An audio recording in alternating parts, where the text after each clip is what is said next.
नमस्कार। हमारे चैनल नींद की प्याली में आपका हार्दिक स्वागत है। आज हम आपको एक अनोखी और मधुर कहानी सुनाने जा रहे हैं जो आपके दिन भर की थकान, परेशानियों और सभी उलझनों को धीरे धीरे आपसे दूर कर देगी, ताकि आप पूर्ण शांति से नींद की मीठी गोद में समा सकें। तो सबसे पहले एक शांत, आरामदायक जगह पर बैठें या लेट जाएं। अपनी आंखें बंद करें और धीरे धीरे अपनी सांसों पर ध्यान केंद्रित करें। गहरी सांस लें और उसे धीरे धीरे बाहर छोड़ें। आज का दिन चाहे कितना ही कठिन क्यों ना रहा हो, अब सब कुछ पीछे छोड़ देने का समय है। याद रखें, जब हम भविष्य की चिंता में खो जाते हैं तो वर्तमान की खूबसूरती हमसे छिन जाती है। अपनी हर सांस के साथ अपने मन की हर फिक्र को बाहर निकालें। जब भी सांस छोड़ें, अपनी सभी चिंताओं को छोड़ने की कल्पना करें। अपने शरीर को पूरी तरह से ढील दें। अपने मन को शांति की गहराई में डुबो दें। हमें पूरी आशा है कि इस कहानी के हर शब्द में आपको वह सुकून और शांति मिलेगी जो आपकी आत्मा के हर कोने को छू जाए। तो आइए अपने मन और शरीर को इस पल में डुबो दें और हमारे साथ इस नई जादुई कहानी के अनुभव में शामिल हो जाएं।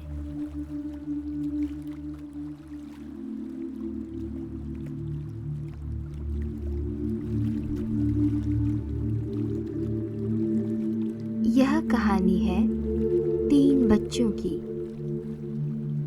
जिनमें सबसे बड़ा था 12 साल का विशु, फिर 6 साल का मनु और सबसे छोटी थी 3 साल की सीता।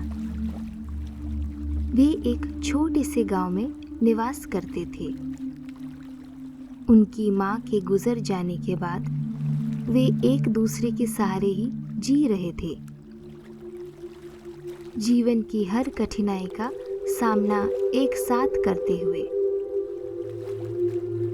मां के गुजर जाने के बाद घर की सारी जिम्मेदारियां अब विशु पर आ गई थी। उसके 2 छोटे भाई बहन पूरी तरह से उसी पर निर्भर थे। मां ने उनके पीछे बस एक पुरानी टूटी फूटी झोपड़ी, कुछ मुर्गियां, 2 बकरियां और ढेर सारी जिम्मेदारियां छोड़ दी थी। जब उनकी मां जीवित थी तो कुछ अंडे और दूध बेचकर जो पैसे मिलते थे उसी से वह अपने 3 बच्चों का पालन पोषण करती थी। और यह जिम्मेदारी अब विशु पर आ गई थी। विशु अपनी मां को बहुत याद करता था। उसकी कमी का दर्द उसकी आत्मा में गहराई तक समाया हुआ था। इस दुख को कम करने के लिए तीनों ने मिलकर मिट्टी से अपनी मां की एक छोटी सी मूर्ति बनाई थी।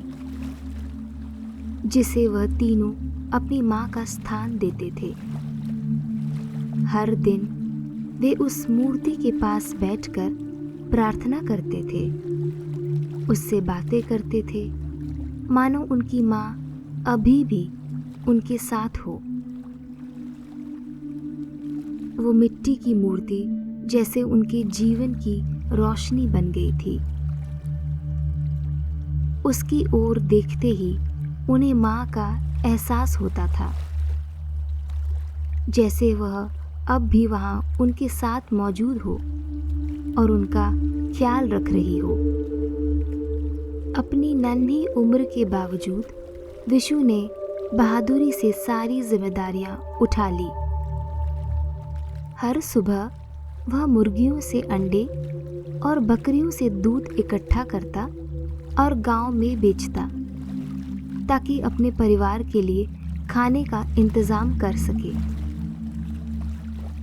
उसके छोटे हाथों में ताकत कम थी, लेकिन उसके दिल में अपने भाई बहनों के लिए अपार प्रेम था। वह उनके लिए भोजन बनाता, उन्हें कहानियां सुनाता और रात में लोरी गाकर सुलाता, ठीक वैसे ही जैसे उनकी माँ उन्हें सुलाती थी। जिस तरह विशु सीता और मनु का ख्याल रखता था और उनके जीवन का ढाल बन गया था, वैसे विशु की देखरेख करने के लिए कोई भी नहीं था। अपनी माँ की कमी विशु को बहुत खलती थी और अकेले में उसका यह बोझ अक्सर उसकी आंखों में आंसू ले आता था। एक दिन शाम को काले बादल आसमान में छा गए और भयानक तूफान गांव पर टूट पड़ा। बारिश इतनी जोर से होने लगी कि सड़कों में पानी भरने लगा। गांव के पास बहने वाली नदी का पानी अब किनारे को तोड़कर गांव में घुस आया। सब लोग ऊंचाई पर भागने लगे।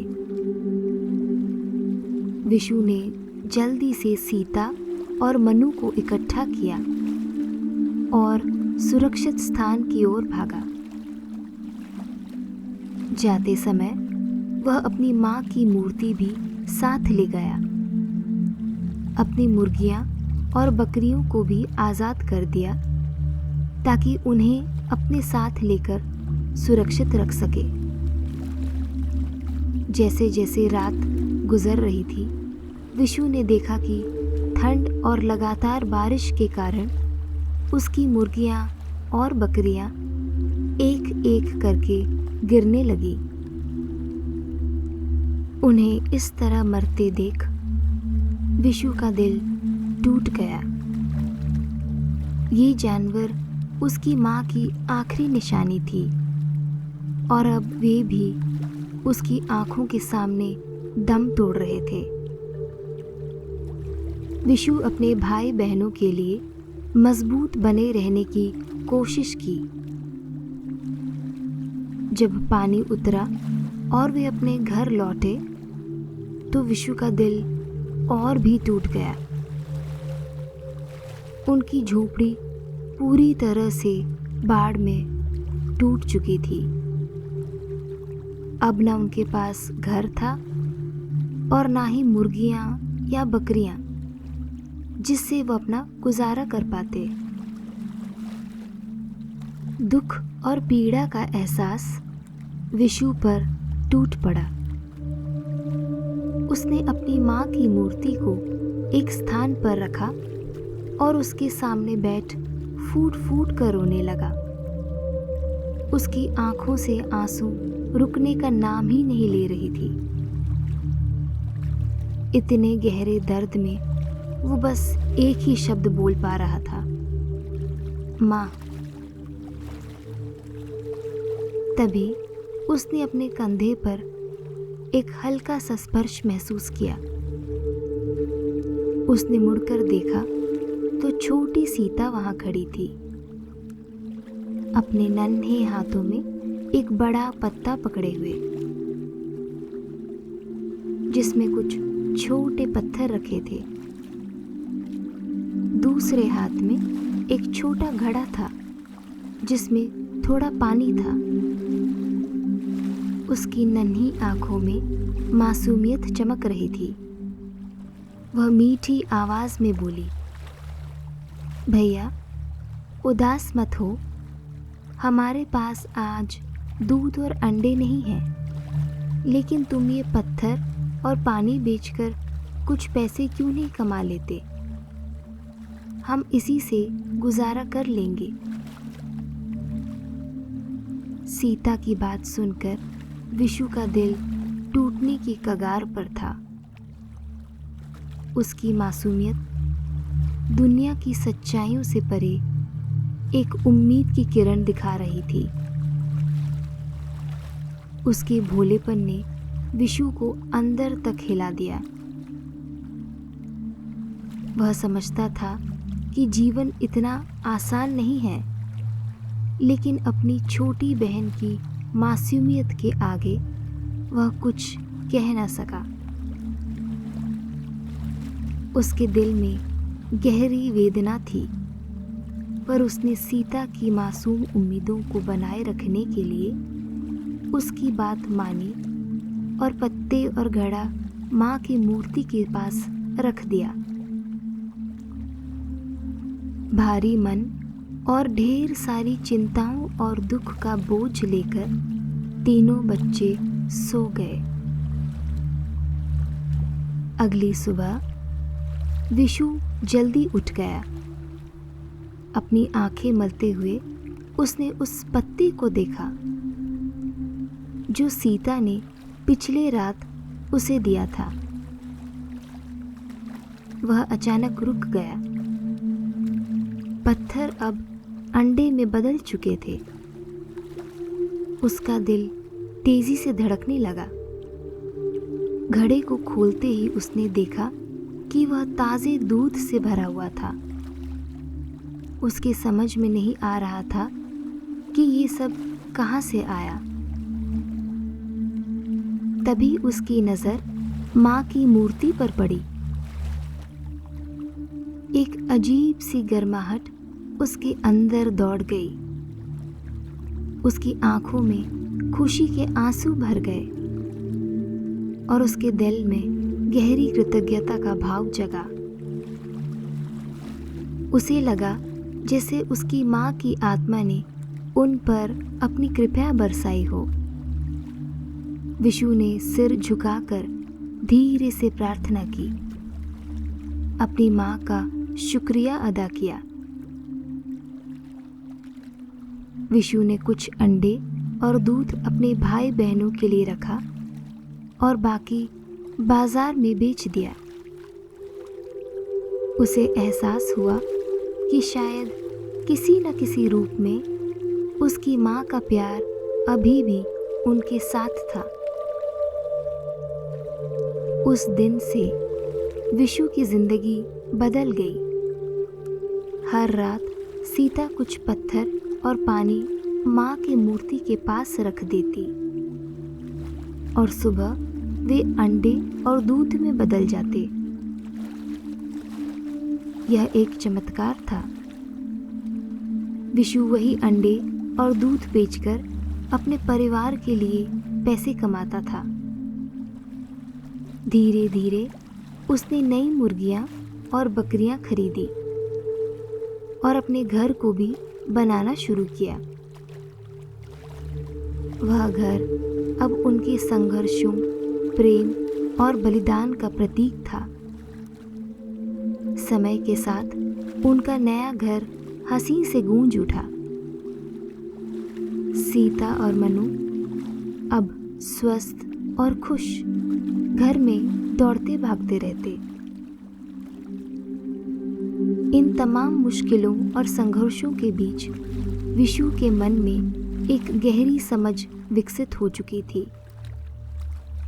उसने अपने अंदर ऐसी ताकत को खोज निकाला था जिसके बारे में उसे पहले कभी नहीं पता था। अब वह सिर्फ एक बच्चा नहीं रहा, वह एक ऐसा युवक बन चुका था जिसने अपने अनुभवों, प्यार और खोने के दर्द से जीवन का असली अर्थ समझ लिया था। उसने अपने गांव के उन अनाथ बच्चों की मदद करनी शुरू कर दी जिनके पास ना तो कोई परिवार था और ना ही कोई सहारा। अपने दयालु हृदय और नए संसाधनों के साथ विशु उन बच्चों के लिए एक उम्मीद की किरण बन गया जो किसी सहारे की तलाश में थे। जीवन में चाहे कितनी भी कठिनाइयाँ और विपत्तियाँ क्यों न आए, सच्चा प्रेम, समर्पण और विश्वास हमेशा मार्गदर्शन करता है।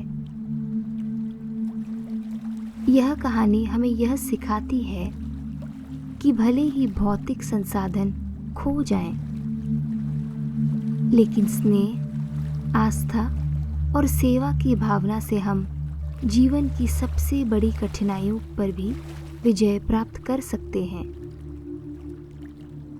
जब हम दूसरों की मदद के लिए हाथ बढ़ाते हैं तो यह केवल हमें ही नहीं बल्कि समाज को भी नई दिशा प्रदान करता है। इस कहानी के समाप्त होने पर हम आशा करते हैं कि आप विश्राम की उस गहराई में उतर चुके होंगे जहाँ केवल शांति और सुकून का एहसास है। धीरे धीरे इस कहानी को अपने हृदय में समेटे हुए स्वयं को मीठे नींद की गोद में सौंप दें, जहाँ हर चिंतन, हर थकान विलीन हो जाए और बस एक गहरी मधुर निद्रा के स्पर्श का एहसास हो।